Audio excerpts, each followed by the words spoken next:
Hi everyone, good morning. We're really excited now for the next panel, and that's the Fireside chat with Sushma, Rajagopalan, and Rostow, Ravanan. They're going to be talking about reinventing IT to attract and retain talent.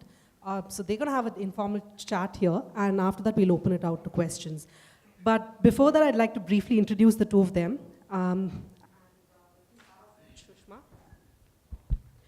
Sushma is the Managing Director and Chief Executive Officer of ITC Infotech. She has over 30 years experience in the IT industry and is an industry stalwart. She is a distinguished alumni of Carnegie Mellon, earning her MBA from Tepper School. She's also a member of the NASSCOM Executive Council, a Chamber of Commerce of IT BPM industries in India. And one thing I also noticed was they sort of keep ITC and Sushma keep the Carnegie Connect going, because noticed that last year you had a data science masterclass with the School of Computer Science.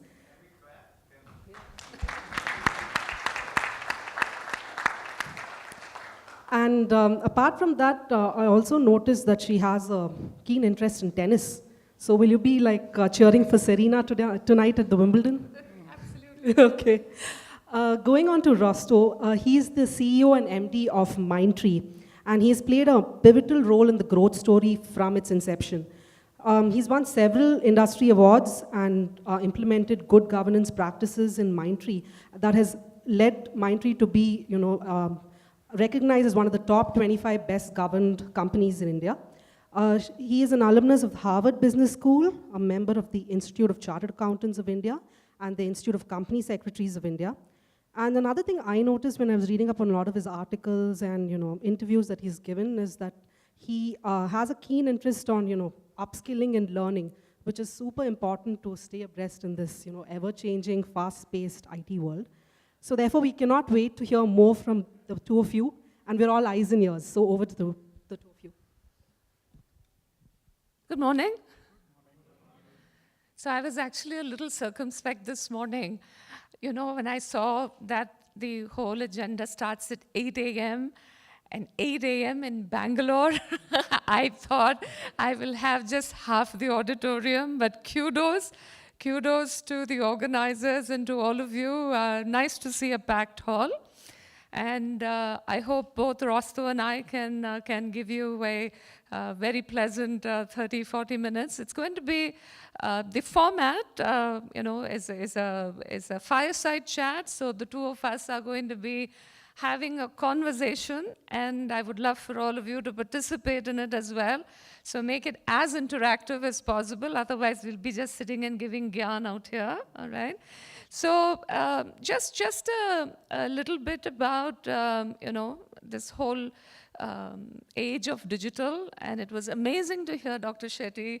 I don't know at what point he stopped being a doctor and he morphed into a technologist, and I was just sitting there in awe because when I, started my life and at a very young age, I wanted to be a doctor, and I ended being in technology. Note, I don't call myself a technologist, okay? But I have been in the field of technology for the last, how many ever years, 30 odd years. And I've seen the entire landscape of technology change. And if there is probably one person in this room who has seen it all the way from punch card to the digital age, I certainly am one of them. How many of you have even seen a punch card in this? Okay, not bad. I'm not that ancient after all. But the beauty of it is, this technology field has sort of evolved right in front of our eyes, okay? Today, I'm going to focus, and as is Rostow, because both of us are from the IT industry. Okay, how many of you are from the IT industry / technology field here? Okay, almost the end, yeah, about 70, 80% of which is what I expected, okay? And I'm going to share that in this industry, do you think it is mostly about technology, or is it mostly about people? What do you think comes first? In the IT services industry, yes, it's about technology, but it's mostly about the people, okay?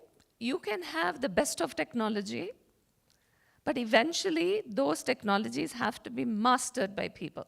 So this is the debate that I have with the people in the organization. I do something called a coffee and conversation, because one of the curious things is that the young students who are graduating from their college coming out are completely oblivious.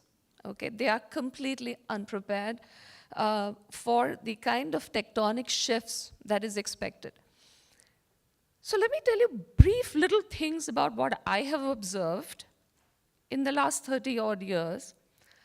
Most people who entered an IT company entered it with a skill, okay? People mastered in the early days COBOL, Pascal. It was a language that they mastered. So it was a skill. Do you think today, when I hire somebody, I'm looking for someone to come up with that skill? Or am I looking for something more? And this is the pivotal shift that is happening and epitomizes our industry. It's such a simple thing. People believe that you could just learn one language or one skill, and people used to be, I would have a very hard time getting an SAP person in the year 2007 to try something else, because SAP commanded top billing, all right? And people were very hesitant to change their skill. So this industry has transformed, fundamentally still transforming from the skill-based mentality to rapidly reskilling themselves. Okay? At this point, I'm going to turn it over because this is something that Rostow is very passionate about. So Rostow, if you could share a little bit about yourself and how you're tackling the whole issue of reskilling. Yeah. I don't know if this is turned on. Can you hear me? Okay. Whoever's controlling the mic needs to turn it on. Okay. Thanks, Sushma. Maybe before I start, a couple of comments on the lighter vein. I realize this is all CMU alumni here. Many of you are probably much more smarter than I can ever be. On a lighter vein, I'm an alumni of HBS, and our motto is there is no BS like HBS. So I guess you probably are more deeper on technology and stuff like that there. And on the second comment on, again on a lighter vein on technology, and just picking off from the previous session, happened to be at Stanford a few weeks back. I was talking to some of the professors there. We are trying to set up a collaboration with the Center for Artificial Intelligence at Stanford. Somebody had done a research on using AI for healthcare, and they wanted to focus on a problem that said, how do we prevent or how do we reduce patients getting readmitted back in hospital? Because somebody comes to a hospital, gets treated, goes back, and if that patient gets readmitted, it's a cost for the hospital, etc., which the hospital wanted to avoid. And lo and behold, the AI solution came back and said, on the last day before discharging them, give them a dose of fatal medicine. Because if they don't, if they are not alive, they will not get readmitted back there. So while technology starts playing a bigger part in all our lives, it may lead to unintended consequences. So therefore, humans with their own skills will always be required to override decisions that technology takes. But coming to the question that Sushma asked, I think many things are changing in our life, as we see in front of us. And I guess, like I said, all of you are smart, so I won't bore you with platitudes or cliches that says change, exponential change, and all of that there. But all of that, to all of us as individuals, is driving a few trends. One of whom, as a call for action for all of you who are either starting your careers or in the middle of your careers, be comfortable, be curious, and be prepared to learn every day. If you don't have that curiosity, if you don't have that willingness to learn every day, you will become obsolete. Whatever degree you got from Carnegie Mellon or from wherever else you got your degrees from, recognize that those degrees also have a half-life. Just like uranium and plutonium and everything else has a half-life, the knowledge that all of you carry today also has a half-life. And the knowledge, the half-life of knowledge is actually, degrading faster than uranium or plutonium degrades as well there. And in that context, the way, at least at Mindtree, what we have done to engage with our people and to get them skilled are the following. Firstly, we had a very open, transparent, honest dialogue with our people and explained to our people saying that this is what is happening in our industry, this is what is changing, and therefore you need to take ownership for your learning. So that's one thing that we did, carried our people along with us. Compared to what I believe are irresponsible kind of ways some of our competitors took it to say 30% of our people are unhireable, or are going to become out of the workforce. 95% of the college graduates in India are unhireable. While our competition made very damaging kind of statements like that, we did it in a more empathetic way. So our open, honest dialogue, I think, is one step. The second is use technology also to solve this problem. Consciously, we decided that we will not go the route of creating content, because you go to Udacity, Coursera, YouTube, all over the world, there's just an enormous store of content available. Carnegie Mellon, MIT kind of academic institutions, but also the new age kind of institutions like Coursera, Udacity, etc., have an enormous amount of content.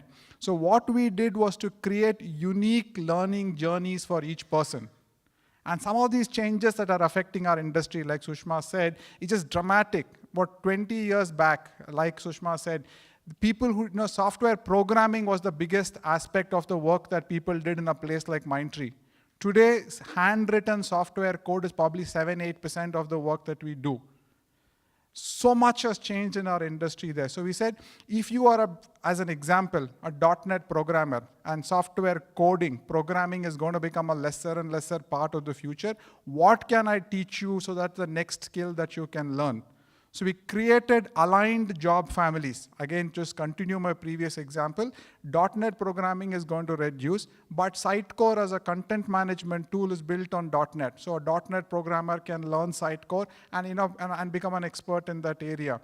So we created those learning journeys for people and used technology to create paths for those people to go from point A to point B on their skill journey.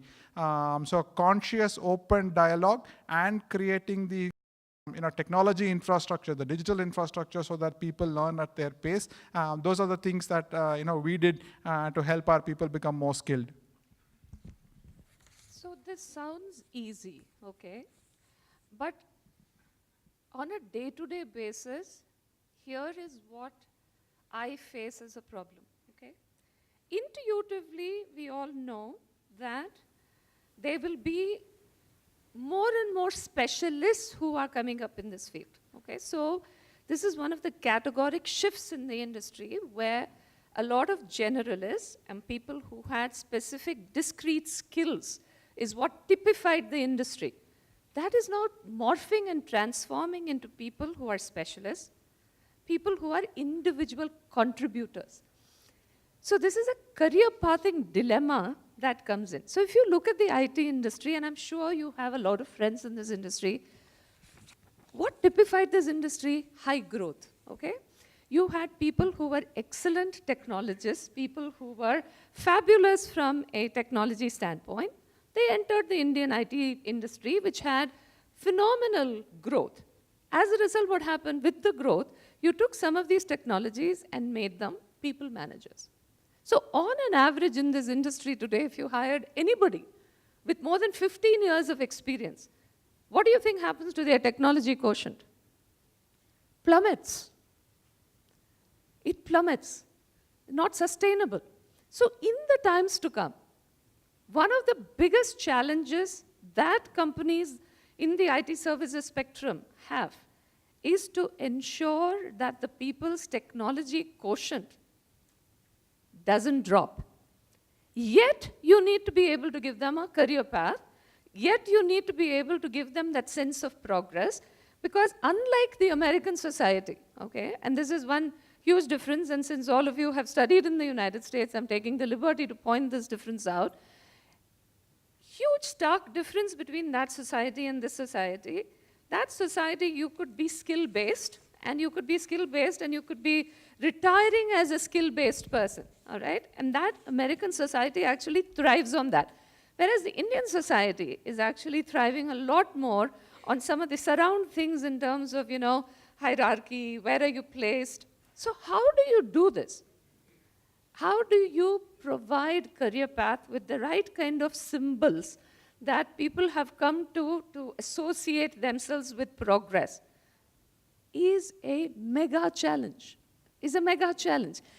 I'll just give you an example. About a few years ago, in order to sort of propagate this thinking within the organization, I created a category called specialists. So when people went from mid-management to senior management, I said, listen, there may be some of you who are fantastic technologists, but who are not really enthused in terms of managing 3,000 people, okay? How do I still signal to you that you're very, very important, right? So I had to call them and I had to say, listen, I'm creating a cadre called specialist. It is the equivalent of that same senior vice president. What do you think happened? Do you think people embraced it, or do you think I had to do a hard sell? I had to do a very hard sell. I had to do an extremely hard sell. But today, after 3 years, people have realized that I would much rather do this because the company is not putting me in the bucket of somebody who is merely able to manage people, where my tech quotient will take a beating. I would much rather be a specialist. So this is a very, very, very pivotal shifting point within the organization.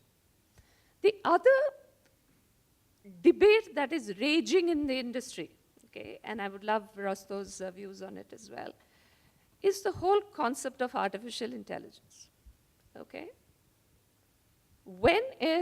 Yes, it's a fact that over 51% of the jobs in definitely our industry can be automated, can be made robotic, all right?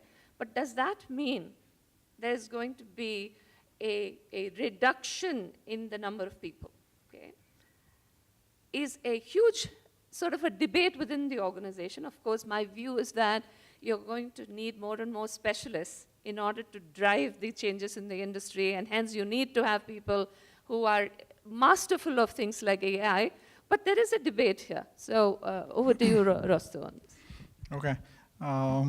Again, maybe to start off on a slightly lighter vein, April 2018, when we announced the quarterly earnings for Mindtree, we did a little bit of an unusual thing for our industry. So we said our headcount at that time was 17,723 Mindtree minds and 335 bots. So we signaled to the world that we have both a human and a non-human workforce already in Mindtree. And over quarter after quarter, I'm sure that 335 has become 335 plus X this quarter, will become 335 plus Y next quarter, etc. So you are beginning to see software beginning to enter our workforce. So there could be Rajiv and Suresh on my project for a customer tomorrow, except that Rajiv happens to be a human being and Suresh happens to be a software program.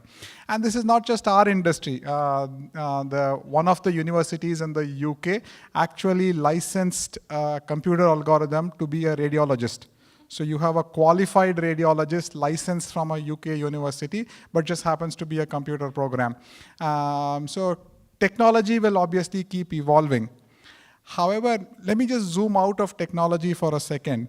Anybody who's been in Bangalore for 25 years would have seen construction in Bangalore for the last 25 years. 25 years back, construction required people to carry loads on their heads of sand, stone, whatever, and then measure and build, etc. Right? Today, if you see the metro, see how much of that construction is mechanized. Does that mean the aggregate headcount in the construction industry has fallen? Obviously not. With mechanization, which is in a way automation within the construction industry, it just means that we can do a lot more complex structures and do construction a lot faster compared to the past. So even in our industry, within the IT world as well, I think it's inevitable that repetitive, formulaizable kind of decisions will all move to a computer program doing that kind of work. but it will open up multiple new opportunities for people, including, like I said, those 335 bots that we had last quarter, wherever they were deployed. The actual output was that I saw a significant increase in people satisfaction of those projects where the bots worked, because the bots did all the routine, mundane, repetitive things. It freed up time for people to go learn new skills or do more value-added work. So I am 100% convinced that automation will help people pick up more skills and will ultimately be a net job creator.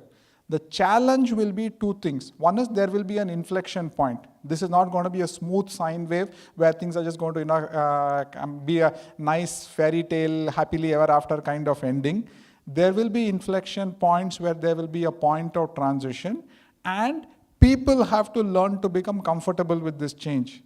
You can kick and scream and say, oh, automation took my job away, and you can sit and do that, but that's not going to change. Or you can say, that bit of my work has now been taken over by a computer program. What can I do? What can I learn? What is the role of the future? Just look at how many roles are getting created in our industry day after day after day. Now, data scientist was not a skill that Indian IT industry had 5 years back. Look at how many data scientists that all of us collectively, small companies like Mindtree or ITC, large companies like Accenture, just look at how many new data scientist roles are created. Avatar designers, UX, UEX kind of skills there. So can you now take responsibility and go learn something else and then be relevant for the future? Is an answer that every individual needs to ask. Whether it was electricity, whether it was the internal combustion engine, technology progress is just unstoppable. On the day when automotive cars became very popular, all the horse-drawn carriage drivers, all the people who made those whips that used to beat those horses to go faster, etc., all of them lost their jobs. That's just inevitable. But new jobs got created. So fighting progress is a losing game. Being prepared for, taking ownership for, and participating in progress is a choice that all of us can make. For those who make that choice, I think the future will be incredibly bright. But generally, every previous technology wave has always been a net job creator, because more things are possible than what was possible in the past. Why don't we take some questions from you? Anything at all? Just maybe one last point on the previous one. Wherever technology brings in new jobs, inevitably the new job is a higher paying job. I'm sure the guy who drives a car makes more money than the guy who drove a horse-drawn carriage. So if you participate in this, not only will you have a nicer job, more enriching job, more creative job, but a higher paying job as well. Yes, please. Yeah, you can come up here. Can people hear me? Okay. So this is regarding Rostow's last point with regards to upskilling yourself using technology, and technology eventually being like a job creator. So I'm usually on that camp, but sometimes I feel like the rate of change that's actually happening right now, is it something that people can actually keep pace with? Like the example I like to use is in the area of autonomous vehicles, and let's look at the American sort of trucking industry, right? Let's assume that there's self-driving cars or self-driving trucks, and a lot of truck drivers actually end up not being needed, which is fine, but think about all the other industries that are around that space, in terms of all the motels that are meant for lodging these truck drivers, all the restaurants along the road, the gas stations. Wouldn't all of them also end up essentially not being needed? How do you so my question is basically, it has been true till now, but I feel like the changes that are happening now are faster than ever before. So how do you bridge that gap? Absolutely, yes. So when those discontinuous change happens, it will obviously have cascading effects. So the example that you made is very valid. If a large number of trucks become driven autonomously, then the McDonald's along the way probably no longer need to exist, because there's no truck driver to come and eat at a McDonald's there. But just look at it, if you zoom out 1 second, if all of those goods reach faster, if all of those goods reach safer at the other end, etc. Now maybe there's a requirement for a very intelligent forklift operator to unload the trucks and load the trucks, and or computer controlled routing that algorithm. Again, going back to my example that I started with, one of the things that we discussed when I was at Stanford is that autonomous driving will require the car to hand over control to somebody at some point in time, because maybe there's a traffic incident that's happened there and the algorithm has not been trained on it. So there is a theory in autonomous driving saying, can you evolve control as some 50 people sitting in a data center somewhere in the trucking company, watching all the trucks that are traveling, and therefore take control of the truck when those movements happen there. Maybe the McDonald's, whatever franchisee and all the people who are working there can get upskilled and work in this control as a service data center. So it will ultimately create new jobs, but the challenge is those jobs will not be continuous from where you are. It will be discontinuous. Being prepared for it there. And also look at the quotient, the satisfaction quotient of those jobs. Now, maybe that whatever McDonald's operator or that motel operator is a low-end job. When some of those go away, you're also empowering people to go do things that are more creative, more fulfilling, and have a larger sense of purpose there. So improvement will always bring in some amount of disruption, but on a net basis, it will still be positive.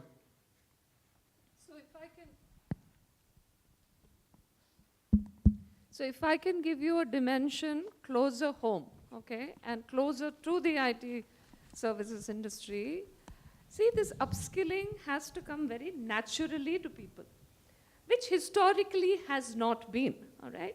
So people historically have always believed that it is the employer's responsibility to keep me abreast of the curve. And this is the pivotal shift in the psyche of the people.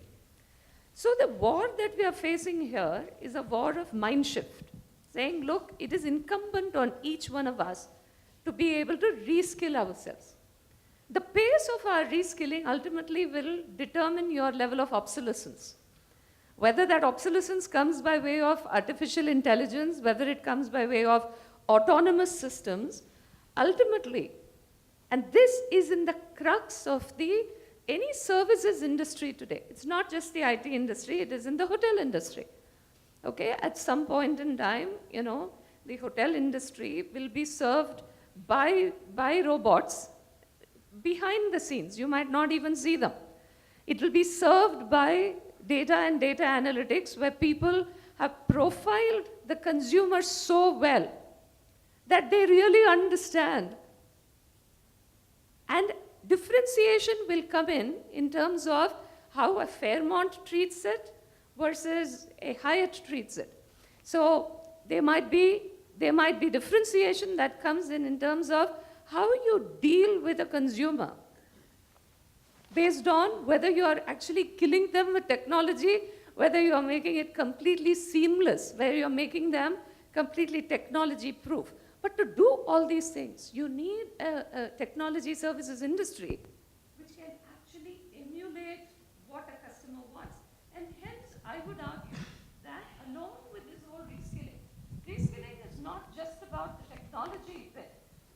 It's also about, and this is a very, very pivotal strategy that ITC Infotech is hanging its hat on, that you really need to understand the industry that you're serving. So if you are providing software solutions for the hospitality industry, you really need to understand the underlying process. If you're doing it for CPG, you need to understand. So in terms of the skilling or the upskilling is no longer just about technology, but a very, very, very high domain quotient which is coming in. And it is self-propelled. And this is a pivotal change that is happening, which I think both the employer as well as the educational institutions should sort of provide. The American institutions do a better job of it than Indian institutions, but I think we need to sort of propagate this mindset in people. Sushma makes a very good point. Just another thing for you to think about. Disaffected workforce historically either outsourced the problem of managing their career to their employers, Or in today's day and age, they're outsourcing their angst to the politicians to create all the ruckus that come back and bite business on their backside. But nonetheless, personally, I am a big believer in the indomitable human spirit. All previous technology changes, mankind was able to understand, assimilate, and respond as well to those changes. So I think I am afraid that there will be a period when there will be a certain amount of angst, but over time, people will understand and pick up those new skills and be relevant for the marketplace that's evolving in front of us. Sorry. I had a.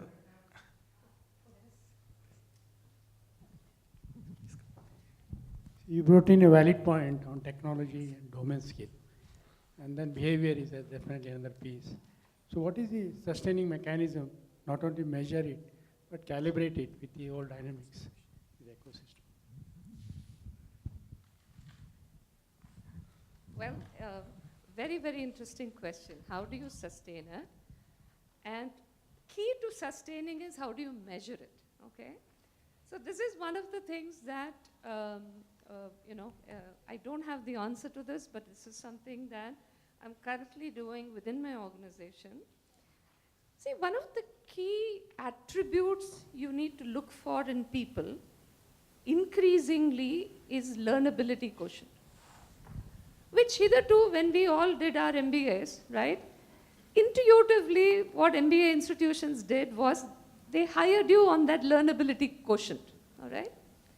What is that learnability quotient in an IT skilled, in a technologist? How are you going to determine that? Of course, there are various methods by which you can say how quickly does a person learn a new skill. You can visually, you can give them a test and you can say, well, read this book and see whether you can master a new language. But this is in the heart of the dilemma of the industry. How are you going to hire?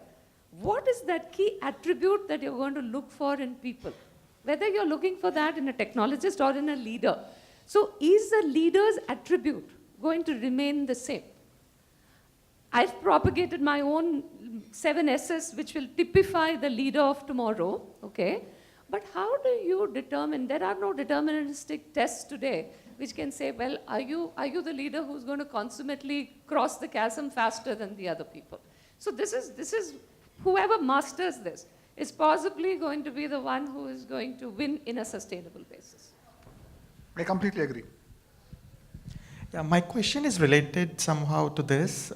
One was, how do you measure an ROI on the investment that you do in reskilling the people, and how do you convince the organization that this is the amount of budget or the time that you need to invest in that? I mean, that seems to be. I'll let my friend, I thought that I'm not sure if, what's the nicest way of putting this? I'm not even sure if that's, in some senses, needs an answer. And I'll, again, like I said, start off on a lighter vein. Go back and look at advertising. Obviously, there's a very famous joke that half of advertising works and nobody knows which half it is, right? So if organizations spent money on advertising, whether it's Unilever or Procter & Gamble kind of CPG companies, or even Mindtree or Wipro or Infosys or ITC Infotech in B2B businesses, all of us spend money on marketing, right? And we know half doesn't work, but we still keep spending money on marketing. If we can afford to do that for generations, how could we not afford to do this for our people there? But on a more serious note, I think there's very easy, definite, tangible ways by which we can measure ROI. If you look at, again, using Mindtree as a case study here, I know a few things. For example, how many courses are there, number of hours of programming, number of hours people spend on training, etc., etc. And I know what the ROI on that is. How quickly can I take somebody who's skilled on one ETL tool like Informatica, and how quickly can I train them on Ab Initio, which is another ETL tool, and therefore how quickly can I staff a project. So that's one way to measure ROI. Second way to measure ROI is when technology is evolving so rapidly, what's my customer satisfaction? Because my customer satisfaction scores is directly linked to the skills of my people. If I put the right number of people with the right skills, I end up with a satisfied customer. So if these reskilling efforts allow me to staff projects faster and allow me to improve my customer satisfaction scores, so it's a very direct ROI that you can get out of reskilling there. The third metric that we use is people satisfaction. Because we are investing in people, because we are getting them prepared for the new age technologies, because you are preparing them for the future, you go to Glassdoor, for example, the feedback on the training programs that Mindtree gives is X, and it's a little bit higher than maybe somebody else's, one of our competitors. That's an ROI, because if people stay back in Mindtree because they are happy with the kind of investments we are making in them, that's an ROI, because I don't need to hire new, I don't spend the money on recruitment and on retraining somebody who's coming from outside, etc. there. So there are very, very definite, tangible rupee paisa calculations you can make on this whole reskilling things. So I agree, 4 metrics. Hiring ratio, where the number of offers that you make to the number of people who join you is a big indicator. The second is attrition. The third is employee satisfaction, and fourth is CSAT. Not in any definitive order, but these are the 4 that I look at to look at the health of the company and sustainability. Hi, this is Soumya from 2001. I graduated from CMU. I would like to, one of the comments that you had observed that in the IT industry, the common joke is that 95% of college graduates are not employable. I mean, that's a common problem that anybody who's looking for good talent faces all the time, the number of people that you have to interview to actually be able to make an offer. And in the general, the psyche of a college grad is 4 years, I'm done, I don't have to study for the rest of my life, right? So this problem, it seems like the companies have to solve at a much, much earlier stage, not just when you hire. So what are the strategies that ITC Infotech or Mindtree that you're taking in order to make sure that this reskilling and retooling mentality is groomed at a much earlier stage, so that when you hire people coming into your companies, that they're actually coming in with that learning? And is there a strategy that you're actually following? Yes, we have, and we've adopted this strategy for well over 5 years, and this does work. And actually, you gave the answer yourself. What we do, so here's the problem, right? People graduate, and before you make the people you've hired deployable, there's anywhere between 8 months to 16 months of additional training that you have to provide them. So this is a very intensive cost line in terms of your P&L, or in terms of the financials of your company. So the key is to be able to shrink that deployability time. And how do you do this? So we have done this with several universities where we actually hire the people almost a year before they graduate. And during that time, we actually give them additional training modules. It's not something you can do on a very large scale, because the number of universities who are willing to work with you in this are few and far between. But if you can pick those specialisms, so there are 2 or 3 areas where ITC Infotech is a specialist, okay? And one of them happens to be in the area of PLM, and we've got a market strength there which trumps even some of the larger companies that we compete with. So in those areas, we are very successful in being able to groom people. But of course, the question I ask is, this is replicable? Is it pervasive? At what cost? Okay? And these are some of the life challenges that we have. But we are doing this with very, very positive results. I'm often accused of giving very long answers to very short questions, so I'll try and be a little bit more brief here. Completely agree with what Sushma said. One dimension is for industry to engage better with academia, so that you shape curriculum and therefore people who graduate are deployable or usable a little bit earlier. So there is definitely that as a little bit more of a longer term solution. On a shorter term basis, 2 things. One is we have to consciously recognize that the quality of educational institutions are a huge spectrum. You just have to go to, for example, Andhra Pradesh. There are sheds which then produce, computer engineers, mechanical engineers, whatever there. So I think we have to look at supply side as well to a certain extent. It's just a hard reality, because technology has just hollowed out a few things of what we do. Our business, the revenue equation was people into charge out rate into utilization, and increasingly we will have revenue growth with far lesser people. 1999 was the first time Infosys went on their ADR. At that time, they were $100 million. In 2004, they were $1 billion. At $1 billion, Infosys needed 35,000 people. Today, $1 billion of revenue in our industry requires 17,000, 18,000 people. So there will be a delineation between the number of people that you need and the revenue that you produce, and that's just reality, and we have to accept that, and therefore, everybody and their brother-in-law or sister-in-law cannot become a software engineer and expect to find jobs. But nonetheless, I think industry is also doing a lot. If you look at, again, Mindtree, to answer your question, the largest CapEx investment we have ever done in our history as a company was our Global Learning Center in Bhubaneswar that we call Mindtree Kalinga. And what we teach there is a certain amount of skills like whatever software programming, design, architecture, how do you gather requirements, those kind of stuff. But we instill in people values and things like persistence, discipline, curiosity, etc., to prepare them for lifelong learning. Because even if I teach you whatever AngularJS version 1.6 today, in a few weeks AngularJS will become version 2, and after that will become 2.5, and so on and so forth. So teaching them hard skills like technology has only a limited life. We are investing in training people to learn, to instill learnability, instill values like curiosity in them so that they take ownership for this problem. So those are the kind of things that, that we are doing, but it is larger than any one company. So I'm going to, we are running out of time, okay? Can I take another question, or should I? We are way ahead of, we've sort of crossed the time limit, so let me conclude here. It's been a great fireside conversation with all of you, but just take away one thing, that the future is about speed, it's about skill, it's about specialism, it's about scale. Thank you very much. Again, one last comment from my side.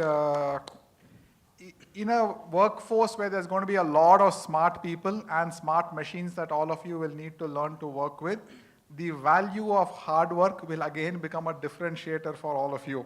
So think about that. The second that I'd like to leave behind with all of you is take responsibility for your own health. All of you will live way longer than your previous generations, and those last few years of your life, whether it's productive or not, will depend on things that you do, whether it's diet, whether it's exercise, whatever requires for you to stay in good health there.